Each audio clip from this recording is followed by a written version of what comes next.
Galatia pasal 1. Salam.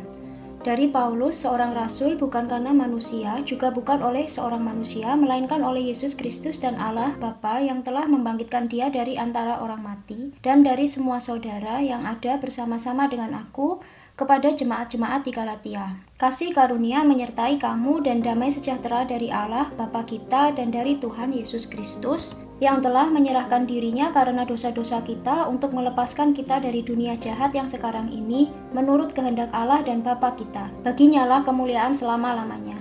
Amin. Hanya satu Injil.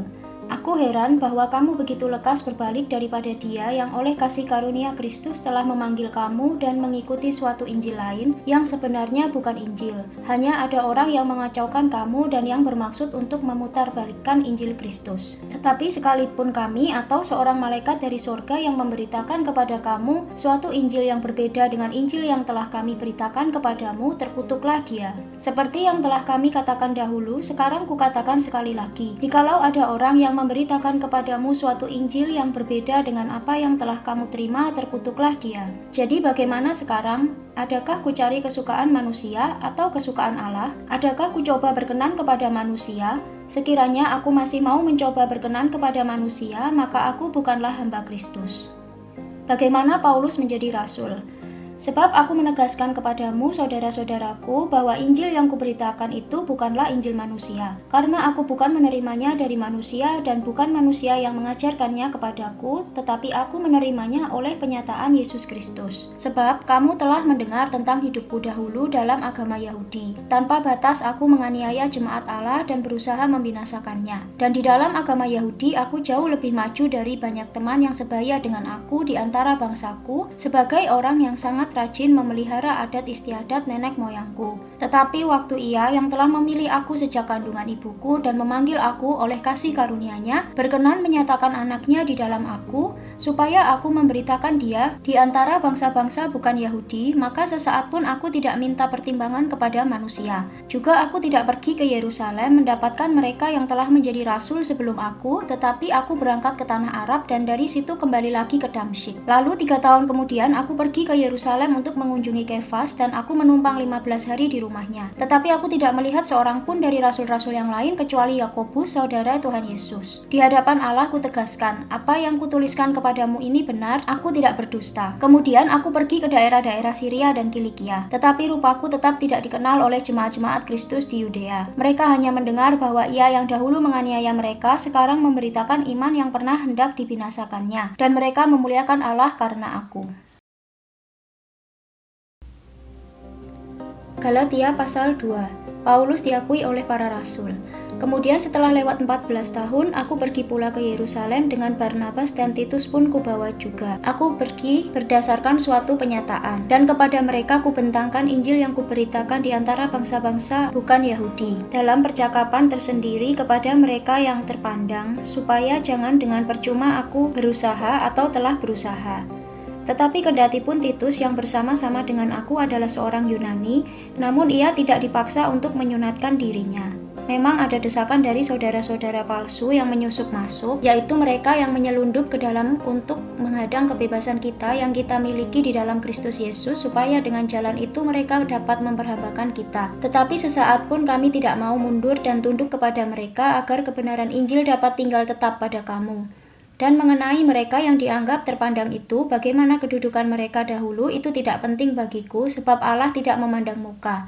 Bagaimanapun juga, mereka yang terpandang itu tidak memaksakan sesuatu yang lain kepadaku. Tetapi sebaliknya, setelah mereka melihat bahwa kepadaku telah dipercayakan pemberitaan Injil untuk orang-orang tak bersunat, sama seperti kepada Petrus untuk orang-orang bersunat, karena Ia yang telah memberikan kekuatan kepada Petrus untuk menjadi rasul bagi orang-orang bersunat, Ia juga yang telah memberikan kekuatan kepadaku untuk orang-orang yang tidak bersunat. Dan setelah melihat kasih karunia yang dianugerahkan kepadaku, maka Yakobus, Kefas, dan Yohanes yang dipandang sebagai soko guru jemaat berjabat tangan dengan aku dan dengan Barnabas sebagai tanda persekutuan, supaya kami pergi kepada orang-orang yang tidak bersunat dan mereka kepada orang-orang yang bersunat. Hanya kami harus tetap mengingat orang-orang miskin, dan memang itulah yang sungguh-sungguh kuusahakan melakukannya. Paulus bertentangan dengan Petrus.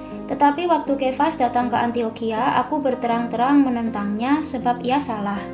Karena sebelum beberapa orang dari kalangan Yakobus datang, ia makan sehidangan dengan saudara-saudara yang tidak bersunat, tetapi setelah mereka datang, ia mengundurkan diri dan menjauhi mereka karena takut akan saudara-saudara yang bersunat. Dan orang-orang Yahudi yang lain pun turut berlaku munafik dengan dia, sehingga Barnabas sendiri takut terseret oleh kemunafikan mereka. Tetapi waktu kulihat bahwa kelakuan mereka itu tidak sesuai dengan kebenaran Injil, aku berkata kepada Kefas di hadapan mereka semua, "Jika engkau seorang Yahudi hidup secara kafir dan bukan secara Yahudi, bagaimanakah engkau dapat memaksa saudara-saudara yang tidak bersunat untuk hidup secara Yahudi, yang terutama juga untuk orang Kristen keturunan Yahudi? Menurut kelahiran kami adalah orang Yahudi dan bukan orang berdosa dari bangsa-bangsa lain. Kamu tahu bahwa tidak seorang pun yang dibenarkan oleh karena melakukan hukum Taurat, tetapi hanya oleh karena iman dalam Kristus Yesus. Sebab itu kami pun telah percaya kepada Kristus Yesus supaya kami dibenarkan oleh karena iman dalam Kristus dan bukan oleh karena melakukan hukum Taurat. Sebab tidak ada seorang pun yang dibenarkan oleh karena melakukan hukum Taurat. Tetapi jika kami sendiri, sementara kami berusaha untuk dibenarkan dalam Kristus, ternyata adalah orang-orang berdosa, apakah hal itu berarti bahwa Kristus adalah pelayan dosa? Sekali-kali tidak. Karena jikalau aku membangun kembali apa yang telah kurombak, aku menyatakan diriku sebagai pelanggar hukum Taurat. Sebab aku telah mati oleh hukum Taurat untuk hukum Taurat, supaya aku hidup untuk Allah. Aku telah disalibkan dengan Kristus. Namun aku hidup, tetapi bukan lagi aku sendiri yang hidup, melainkan Kristus yang hidup di dalam aku. Dan hidupku yang kuhidupi sekarang di dalam daging adalah hidup oleh iman dalam Anak Allah yang telah mengasihi aku dan menyerahkan dirinya untuk aku. Aku tidak menolak kasih karunia Allah, sebab sekiranya ada kebenaran oleh hukum Taurat, maka sia-sialah kematian Kristus. Galatia pasal 3. Dibenarkan oleh karena iman. Hai orang-orang Galatia yang bodoh, siapakah yang telah mempesona kamu? Bukankah Yesus Kristus yang disalibkan itu telah dilukiskan dengan terang di depanmu? Hanya ini yang hendak ku ketahui daripada kamu. Adakah kamu telah menerima Roh karena melakukan hukum Taurat atau karena percaya kepada pemberitaan Injil? Adakah kamu sebodoh itu? Kamu telah mulai dengan Roh, maukah kamu sekarang mengakhirinya di dalam daging? Sia-siakah semua yang telah kamu alami sebanyak itu? Masakan sia-sia. Jadi bagaimana sekarang? Apakah ia yang menganugerahkan Roh kepada kamu dengan berlimpah-limpah dan yang melakukan mujizat di antara kamu berbuat demikian karena kamu melakukan hukum Taurat atau karena kamu percaya kepada pemberitaan Injil? Secara itu jugalah Abraham percaya kepada Allah, maka Allah memperhitungkan hal itu kepadanya sebagai kebenaran. Jadi kamu lihat bahwa mereka yang hidup dari iman, mereka itulah anak-anak Abraham. Dan kitab suci yang sebelumnya mengetahui bahwa Allah membenarkan orang-orang bukan Yahudi oleh karena iman, telah terlebih dahulu memberitakan Injil kepada Abraham. Olehmu segala bangsa akan diberkati. Jadi mereka yang hidup dari iman, merekalah yang diberkati bersama-sama dengan Abraham yang beriman itu. Karena semua orang yang hidup dari pekerjaan hukum Taurat berada di bawah kutuk. Sebab ada tertulis, terkutuklah orang yang tidak setia melakukan segala sesuatu yang tertulis dalam kitab hukum Taurat. Dan bahwa tidak ada orang yang dibenarkan di hadapan Allah karena melakukan hukum Taurat adalah jelas, karena orang yang benar akan hidup oleh iman. Tetapi dasar hukum Taurat bukanlah iman, melainkan siapa yang melakukannya akan hidup karenanya. Kristus telah menebus kita dari kutuk hukum Taurat dengan jalan menjadi kutuk karena kita, sebab ada tertulis, terkutuklah orang yang digantung pada kayu salib. Yesus Kristus telah membuat ini supaya di dalam Dia berkat Abraham sampai kepada bangsa-bangsa lain, sehingga oleh iman kita menerima Roh yang telah dijanjikan itu. Hukum Taurat atau janji. Saudara-saudara, baiklah aku pergunakan suatu contoh dari hidup sehari-hari. Suatu wasiat yang telah disahkan sekalipun ia dari manusia tidak dapat dibatalkan atau ditambah oleh seorang pun. Adapun kepada Abraham diucapkan segala janji itu dan kepada keturunannya. Tidak dikatakan kepada keturunan-keturunannya seolah-olah dimaksud banyak orang, tetapi hanya satu orang, dan kepada keturunanmu, yaitu Kristus. Maksudku ialah janji yang sebelumnya telah disahkan Allah tidak dapat dibatalkan oleh hukum Taurat yang baru terbit 430 tahun kemudian, sehingga janji itu hilang kekuatannya. Sebab jikalau apa yang ditentukan Allah berasal dari hukum Taurat, ia tidak berasal dari janji. Tetapi justru oleh janjilah Allah telah menganugerahkan kasih karunia-Nya kepada Abraham. Kalau demikian, apakah maksudnya hukum Taurat? Ia ditambahkan oleh karena pelanggaran-pelanggaran sampai datang keturunan yang dimaksud oleh janji itu. Dan ia disampaikan dengan perantaraan malaikat-malaikat ke dalam tangan seorang pengantara. Seorang pengantara bukan hanya mewakili satu orang saja, sedangkan Allah adalah satu. Kalau demikian, bertentangankah hukum Taurat dengan janji-janji Allah? Sekali-kali tidak. Sebab andai kata hukum Taurat diberikan sebagai sesuatu yang dapat menghidupkan, maka memang kebenaran berasal dari hukum Taurat. Tetapi kitab suci telah mengurung segala sesuatu di bawah kekuasaan dosa, supaya oleh karena iman dalam Yesus Kristus, janji itu diberikan kepada mereka yang percaya. Sebelum iman itu datang, kita berada di bawah pengawalan hukum Taurat dan dikurung sampai iman itu telah dinyatakan. Jadi hukum Taurat adalah penuntun bagi kita sampai Kristus datang, supaya kita dibenarkan karena iman. Sekarang iman itu telah datang, karena itu kita tidak berada lagi di bawah pengawasan penuntun. Sebab kamu semua adalah anak-anak Allah karena iman di dalam Yesus Kristus. Karena kamu semua yang dibaptis dalam Kristus telah mengenakan Kristus. Dalam hal ini tidak ada orang Yahudi atau orang Yunani, tidak ada hamba atau orang merdeka, tidak ada laki-laki atau perempuan, karena kamu semua adalah satu di dalam Kristus Yesus. Dan jikalau kamu adalah milik Kristus, maka kamu juga adalah keturunan Abraham dan berhak menerima janji Allah.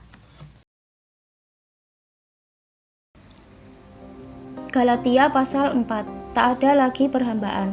Yang dimaksud ialah selama seorang ahli waris belum akil balik, sedikit pun ia tidak berbeda dengan seorang hamba, sungguh pun ia adalah tuan dari segala sesuatu. Tetapi ia berada di bawah perwalian dan pengawasan sampai pada saat yang telah ditentukan oleh Bapaknya. Demikian pula kita, selama kita belum akil balik, kita takluk juga kepada roh-roh dunia. Tetapi setelah genap waktunya, maka Allah mengutus anaknya yang lahir dari seorang perempuan dan takluk kepada hukum Taurat. Ia diutus untuk menebus mereka yang takluk kepada hukum Taurat, supaya kita diterima menjadi anak. Dan karena kamu adalah anak, maka Allah telah menyuruh roh anaknya ke dalam hati kita yang berseru, "Ya Aba, ya Bapa." Jadi kamu bukan lagi hamba melainkan anak. Jikalau kamu anak, maka kamu juga adalah ahli-ahli waris oleh Allah. Dahulu ketika kamu tidak mengenal Allah, kamu memperhambakan diri kepada Allah-Allah yang pada hakikatnya bukan Allah. Tetapi sekarang sesudah kamu mengenal Allah, atau lebih baik sesudah kamu dikenal Allah, bagaimanakah kamu berbalik lagi kepada roh-roh dunia yang lemah dan miskin dan mau mulai memperhambakan diri lagi kepadanya? Kamu dengan teliti memelihara hari-hari tertentu, bulan-bulan, masa-masa yang tetap dan tahun-tahun. Aku khawatir kalau susah payahku untuk kamu telah sia-sia. Ingatlah akan hubungan kita yang semula. Aku minta kepadamu, saudara-saudara, jadilah sama seperti aku, sebab aku pun telah menjadi sama seperti kamu. Belum pernah kualami sesuatu yang tidak baik daripadamu.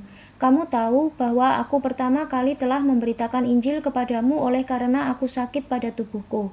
Sungguh pun demikian keadaan tubuhku itu, yang merupakan pencobaan bagi kamu, namun kamu tidak menganggapnya sebagai sesuatu yang hina dan yang menjijikkan, tetapi kamu telah menyambut aku sama seperti menyambut seorang malaikat Allah, malahan sama seperti menyambut Kristus Yesus sendiri.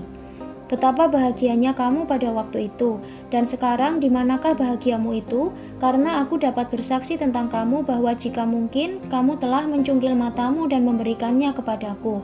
Apakah dengan mengatakan kebenaran kepadamu aku telah menjadi musuhmu?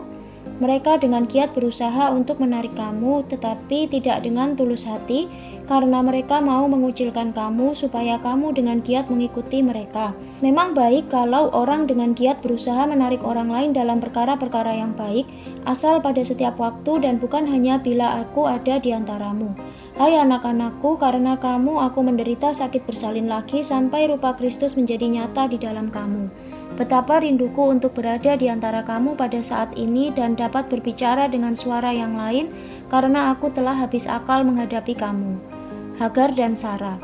Katakanlah kepadaku, hai kamu yang mau hidup di bawah hukum Taurat, tidakkah kamu mendengarkan hukum Taurat? Bukankah ada tertulis bahwa Abraham mempunyai 2 anak, seorang dari perempuan yang menjadi hambanya dan seorang dari perempuan yang merdeka? Tetapi anak dari perempuan yang menjadi hambanya itu diperanakan menurut daging, dan anak dari perempuan yang merdeka itu oleh karena janji. Ini adalah suatu kiasan, sebab kedua perempuan itu adalah 2 ketentuan Allah. Yang satu berasal dari Gunung Sinai dan melahirkan anak-anak perhambaan, itulah Hagar. Hagar ialah Gunung Sinai di tanah Arab, dan ia sama dengan Yerusalem yang sekarang, karena ia hidup dalam perhambaan dengan anak-anaknya. Tetapi Yerusalem surgawi adalah perempuan yang merdeka, dan ialah ibu kita. Karena ada tertulis, bersukacitalah hai si mandul yang tidak pernah melahirkan, bergembira dan bersorak-sorailah hai engkau yang tidak pernah menderita sakit bersalin. Sebab yang ditinggalkan suaminya akan mempunyai lebih banyak anak daripada yang bersuami. Dan kamu saudara-saudara, kamu sama seperti Isa adalah anak-anak janji. Tetapi seperti dahulu dia yang diperanakan menurut daging menganiaya yang diperanakan menurut roh, demikian juga sekarang ini. Tetapi apa kata nas kitab suci? Usirlah hamba perempuan itu beserta anaknya, sebab anak hamba perempuan itu tidak akan menjadi ahli waris bersama-sama dengan anak perempuan merdeka itu. Karena itu saudara-saudara, kita bukanlah anak-anak hamba perempuan, melainkan anak-anak perempuan yang merdeka. Galatia pasal 5. Kemerdekaan Kristen. Supaya kita sungguh-sungguh merdeka, Kristus telah memerdekakan kita. Karena itu berdirilah teguh dan jangan mau lagi dikenakan kuk perhambaan. Sesungguhnya aku, Paulus, berkata kepadamu, jikalau kamu menyunatkan dirimu, Kristus sama sekali tidak akan berguna bagimu. Sekali lagi aku katakan kepada setiap orang yang menyunatkan dirinya, bahwa ia wajib melakukan seluruh hukum Taurat. Kamu lepas dari Kristus jikalau kamu mengharapkan kebenaran oleh hukum Taurat. Kamu hidup di luar kasih karunia. Sebab oleh roh dan karena iman kita menantikan kebenaran yang kita harapkan. Sebab bagi orang-orang yang ada di dalam Kristus Yesus, hal bersunat atau tidak bersunat tidak mempunyai sesuatu arti, hanya iman yang bekerja oleh kasih. Dahulu kamu berlomba dengan baik. Siapakah yang menghalang-halangi kamu sehingga kamu tidak menuruti kebenaran lagi? Ajakan untuk tidak menurutinya lagi bukan datang dari Dia yang memanggil kamu. Sedikit lagi sudah mengkamirkan seluruh adonan. Dalam Tuhan aku yakin tentang kamu bahwa kamu tidak mempunyai pendirian lain daripada pendirian ini. Tetapi barang siapa yang mengacaukan kamu, ia akan menanggung hukumannya, siapapun juga dia. Dan lagi aku ini saudara-saudara, jikalau aku masih memberitakan sunat, mengapakah aku masih dianiaya juga? Sebab kalau demikian salib bukan batu sandungan lagi. Baiklah mereka yang menghasut kamu itu mengebirikan saja dirinya. Saudara-saudara, memang kamu telah dipanggil untuk merdeka, tetapi janganlah kamu mempergunakan kemerdekaan itu sebagai kesempatan untuk kehidupan dalam dosa, melainkan layanilah seorang akan yang lain oleh kasih. Sebab seluruh hukum Taurat tercakup dalam satu firman ini, yaitu, kasihilah sesamamu manusia seperti dirimu sendiri. Tetapi jikalau kamu saling menggigit dan saling menelan, awaslah supaya jangan kamu saling membinasakan. Hidup menurut daging atau roh. Maksudku ialah hiduplah oleh roh, maka kamu tidak akan menuruti keinginan daging. Sebab keinginan daging berlawanan dengan keinginan roh, dan keinginan roh berlawanan dengan keinginan daging. Karena keduanya bertentangan, sehingga kamu setiap kali tidak melakukan apa yang kamu kehendaki. Akan tetapi jikalau kamu memberi dirimu dipimpin oleh roh, maka kamu tidak hidup di bawah hukum Taurat. Perbuatan daging telah nyata, yaitu percabulan, kecemaran, hawa nafsu, penyembahan berhala, sihir, perseteruan, perselisihan, iri hati, amarah, kepentingan diri sendiri, percideraan, roh pemecah, kedengkian, kemabukan, pesta pora, dan sebagainya. Terhadap semuanya itu kuperingatkan kamu seperti yang telah kubuat dahulu, bahwa barang siapa melakukan hal-hal yang demikian, ia tidak akan mendapat bagian dalam kerajaan Allah. Tetapi buah roh ialah kasih, sukacita, damai sejahtera, kesabaran, kemurahan, kebaikan, kesetiaan, kelemah lembutan, penguasaan diri. Tidak ada hukum yang menentang hal-hal itu. Barang siapa menjadi milik Kristus Yesus, ia telah menyalibkan daging dengan segala hawa nafsu dan keinginannya. Jikalau kita hidup oleh roh, baiklah hidup kita juga dipimpin oleh roh. Dan janganlah kita gila hormat, janganlah kita saling menantang dan saling mendengki. Galatia pasal 6. Saling membantulah kamu. Saudara-saudara, kalaupun seorang kedapatan melakukan suatu pelanggaran, maka kamu yang rohani harus memimpin orang itu ke jalan yang benar dalam roh lemah lembut, sambil menjaga dirimu sendiri supaya kamu juga jangan kena pencobaan. Bertolong-tolonganlah menanggung bebanmu, demikianlah kamu memenuhi hukum Kristus. Sebab kalau seorang menyangka bahwa ia berarti padahal ia sama sekali tidak berarti, ia menipu dirinya sendiri. Baiklah tiap-tiap orang menguji pekerjaannya sendiri, maka ia boleh bermegah melihat keadaannya sendiri dan bukan melihat keadaan orang lain. Sebab tiap-tiap orang akan memikul tanggungannya sendiri. Dan baiklah dia yang menerima pengajaran dalam firman membagi segala sesuatu yang ada padanya dengan orang yang memberikan pengajaran itu. Jangan sesat. Allah tidak membiarkan dirinya dipermainkan, karena apa yang ditabur orang itu juga yang akan dituainya. Sebab barang siapa menabur dalam dagingnya, ia akan menuai kebinasaan dari dagingnya, Tetapi barang siapa menabur dalam roh, ia akan menuai hidup yang kekal dari roh itu. Janganlah kita jemu-jemu berbuat baik, karena apabila sudah datang waktunya, kita akan menuai jika kita tidak menjadi lemah. Karena itu, selama masih ada kesempatan bagi kita, marilah kita berbuat baik kepada semua orang, tetapi terutama kepada kawan-kawan kita seiman. Peringatan dan salam. Lihatlah bagaimana besarnya huruf-huruf yang kutulis kepadamu dengan tanganku sendiri. Mereka yang secara lahiriah suka menonjolkan diri, merekalah yang berusaha memaksa kamu untuk bersunat hanya dengan maksud supaya mereka tidak dianiaya karena salib Kristus. Sebab mereka yang menyunatkan dirinya pun tidak memelihara hukum Taurat, tetapi mereka menghendaki supaya kamu menyunatkan diri agar mereka dapat bermegah atas keadaanmu yang lahiriah. Tetapi aku sekali-kali tidak mau bermegah selain dalam salib Tuhan kita Yesus Kristus, sebab olehnya dunia telah disalibkan bagiku dan aku bagi dunia. Sebab bersunat atau tidak bersunat tidak ada artinya, tetapi menjadi ciptaan baru itulah yang ada artinya. Dan semua orang yang memberi dirinya dipimpin oleh patokan ini, turunlah kiranya damai sejahtera dan rahmat atas mereka dan atas Israel milik Allah. Selanjutnya, janganlah ada orang yang menyusahkan aku, karena pada tubuhku ada tanda-tanda milik Yesus. Kasih karunia Tuhan kita Yesus Kristus menyertai roh kamu, saudara-saudara. Amin.